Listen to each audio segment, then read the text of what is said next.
Coffee girl, coffee girl, coffee girl.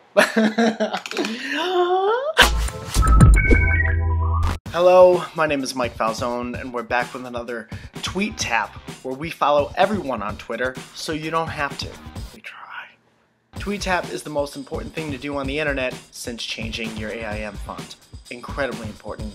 It says who you are. Starting out with a Waywire follower, of course. Nikki says there is no worse feeling than that millisecond that you're sure you're going to die after leaning your chair too far back.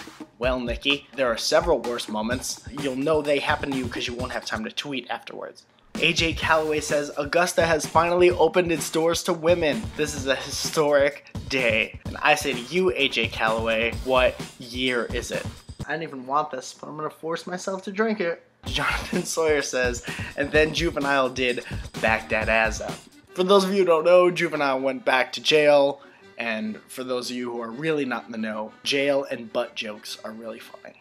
One of Waywire's own hit Times Square this weekend for the Pussy Riot protests, after the organized group was found guilty of hooliganism in Russia. Also, side note, hooliganism, still a very real problem. New Yorkers met at St. Nicholas Orthodox Church for the protest, and staff writer John tweeted live from the event. John tweets, hashtag Pussy Riot NYC has landed on Times Square after police escort march. Waywire is still on it. And then he tweets a bunch of pictures. John tweeted a little later, 3 more Pussy Riot NYC arrests after protesters refused to remove masks outside of Russian consulate. Waywire, stay wired. Did you know that Pussy Riot NYC was the theme for my prom? Todd Akin is becoming a familiar and controversial name on the Twitterverse, which is the best and worst thing that could happen to your career at the same time. What about in the case of rape? If it's a legitimate rape, the female body has ways to try to shut that whole thing down. Eva Longoria tweets, have you guys seen this video? What are your thoughts? And then there's a ton of exclamation. Tim Hanrahan says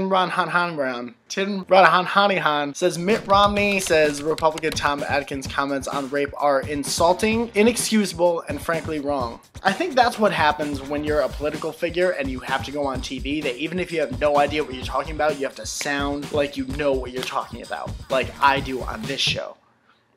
Earlier today, UN monitors were pulled out of Syria. Jim Clancy tweets, Human Rights Watch called on all groups holding hostages in Syria and Lebanon to release them, part of an ongoing kidnapping crisis. As this issue persists, check out hashtag Syria for the latest updates. Perez Hilton tweets to Demi Lovato, happy birthday, Demi! I love you! Because everyone in Hollywood loves each other. Lastly, Songza tweets, happy birthday to Robert Plant of LED Zepplin. I'm not totally sure what LED Zepplin is. I always call them efficient lighting Zepplin. Magic. Thank you so much for joining me for Tweet Tap again. My name is Mike Falzone. Follow me on Twitter or in real life if you're not that fast.